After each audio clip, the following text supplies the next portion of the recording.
Hello, YouTube. On several previous occasions, I discussed Soviet and Russian space forces.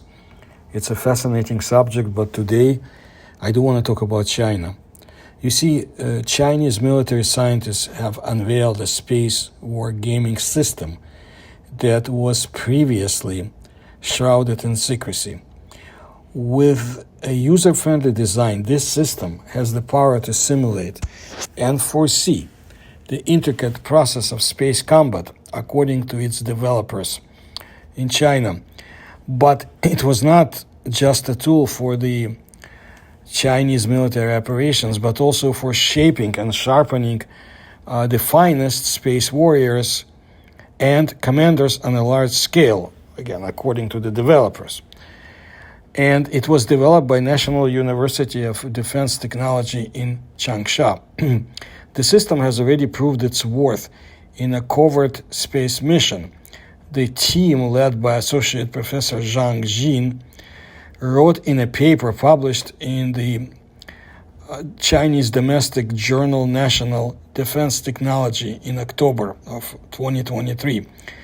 The National University of Defense Technology is a national public research university headquartered in Changsha, Hunan, China, with the predecessor founded in 1953 as the People's Liberation, or PLA, Military Academy of Engineering in Harbin. The institution was officially established in 1978 in Changsha by Deng Xiaoping and is now directly affiliated with the Central Military Commission. The university was instrumental in the development of the Tianhe-2 supercomputer. In 2017, the university incorporated 5 military colleges, which are the PLA College of International Relations, the PLA College of National Defense Information, the PLA Xi'an Telecommunication College, the PLA College of Electronic Engineering, and the PLA Science and Engineering University College of Meteorology and Oceanography. It also played a pivotal role in selecting and molding the space warfare elite earlier in 2023. From September, more than 400 military cadets formed more than 70 teams in a fierce 2-month competition. Many participants agreed that these mock space skirmishes not only got them combat ready, but also gave them a first-hand taste of wielding weapons they had only read about in textbooks or technical documents. We were all thrilled, according to one trainee cited in Zhang's paper. The official stance of the Chinese government aligns with what of the most countries worldwide have today, which is a firm opposition to any form of space warfare.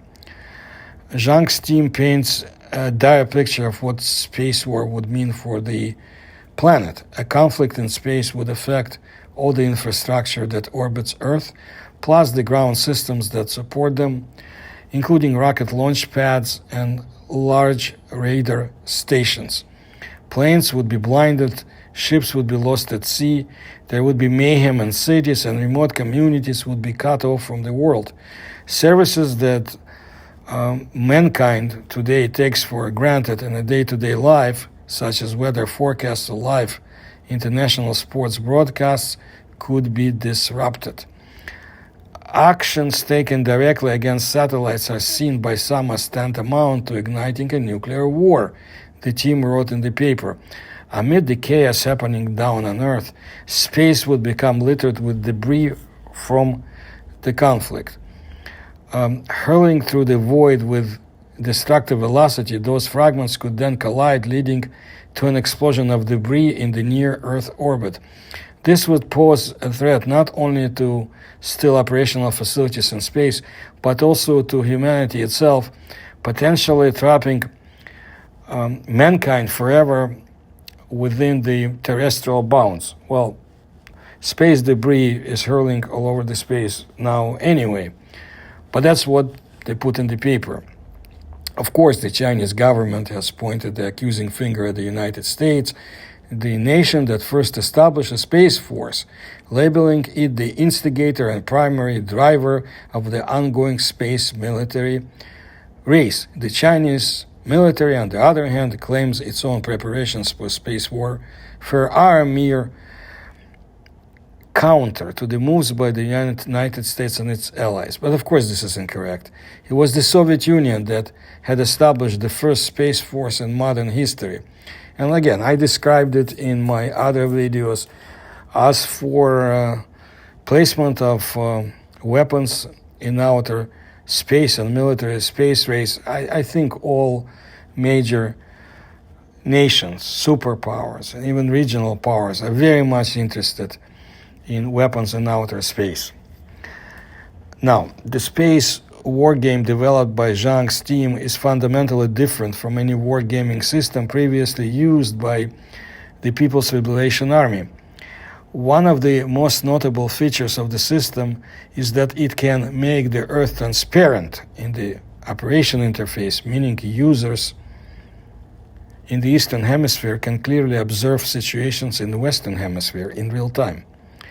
In the conventional realm of wargaming, military units typically assault neighboring enemy targets, with even the longest range missiles confined by their specific limits. However, in space warfare, a satellite can circle the Earth multiple times in a short period. Tactics that once proved effective in traditional warfare might be futile or even detrimental in space, according to Zhang's team.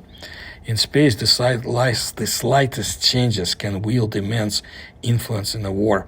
For instance, in traditional conflicts, the marshalling of troops banks heavily on commanders' intuition and ability to gauge the horizontal distance between friend and foe.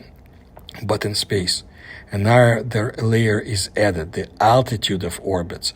It is a mere addition from a geometrical perspective, but one that massively magnifies the intricacies of war, according to the Chinese researchers.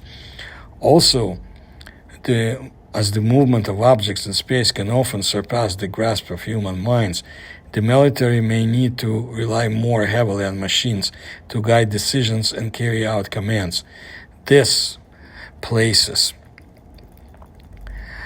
huge demands on the architects and creators of wargaming systems. This swiftness and precision of these systems not only impact the quality of daily drills, but could well determine the outcome of epic space battle, according to them.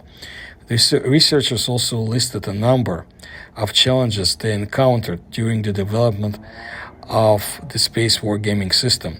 War in space, they said, offered no real battles as examples, despite Cold War tensions and recent close calls between China and US in the orbit. No true fight has broken out. It's true about the Cold War between the USSR and USA, or a perceived Cold War. I will not go into this here, but the reality has proven to be quite different from what we believed in the 1970s. Anyway, this, according to the Chinese researchers, was a test for all scientists. They also wrote of the struggle to secure weapon data. Space weapons are closely guarded secrets, and any misstep in this data could send the military strategy astray. Then there was the matter of the user interface. How to show commanders with no airspace background the intricacies of war in space consumed much of their time.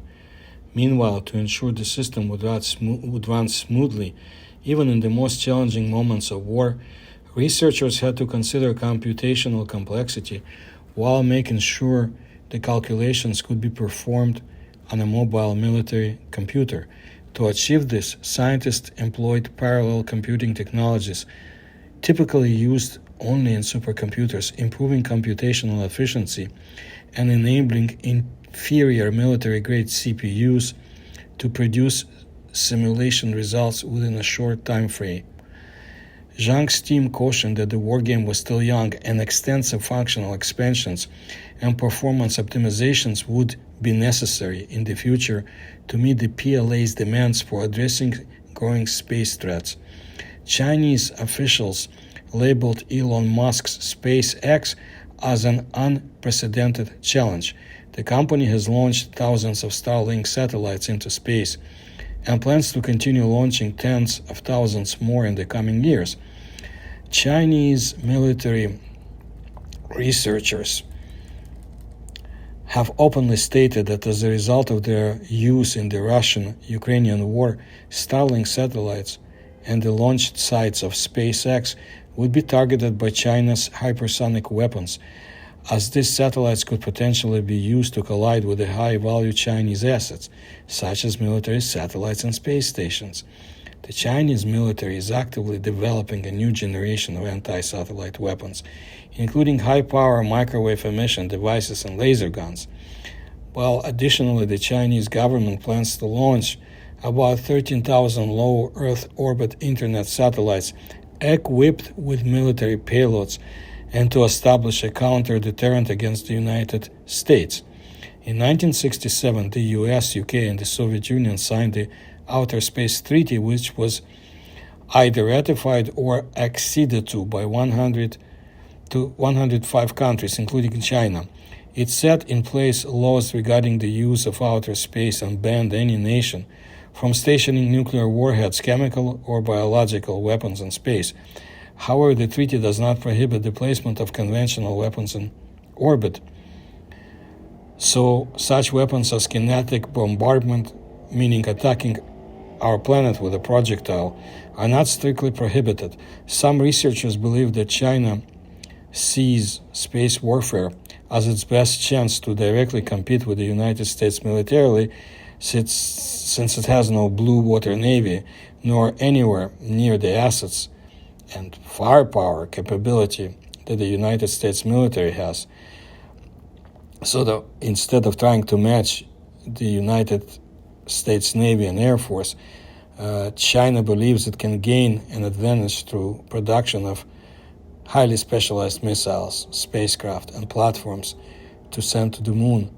A number of Chinese military and analysts see space warfare as inevitable and argue that since it will become the center of gravity in future wars, it must be seized and controlled so as to achieve space supremacy. Well, with all this, I want to direct your attention to other practical steps China is engaged in. For example, a group of Chinese scientists from the Nankai University has developed flexible solar-powered clothing that allows a person to stay in a comfortable temperature range despite fluctuations, which is very important in ambient temperature. 3 layers. Clothing consists of several layers. The first is the flexible fabric on which the solar panels are located. The second is a temperature-regulating device that can heat or cool the air passing through the fabric. And the third layer protects the temperature control device from environmental influences. Both in space and on Earth, a temperature-regulating device uses the energy of solar panels to heat or cool the air passing through the fabric. The air temperature is regulated by a special valve. That is, clothing can keep a person warm in low ambient temperatures as well as cool them down in high temperature conditions. Thus, it can be used in various fields, including, for example, interplanetary travel, extreme sports, and even daily life. According to the developers, solar-powered clothing can help increase the safety and comfort of the human body in conditions of fluctuations in ambient temperature, as well as increase survival in extreme conditions, for example, in outer space or on other planets. So now we can be sure that the space warriors of the People's Republic of China have the proper attire to conduct exercises in outer space and so forth. I will bring you more interesting stories about China's space exploration and other developments, because they have quite a lot planned in the next decade or so. And if you like my research and you can support my research, please do so through the links you'll find in the description to this video. Please tell others about my work, and please like my videos, subscribe to my channel. Thank you for your attention to my work.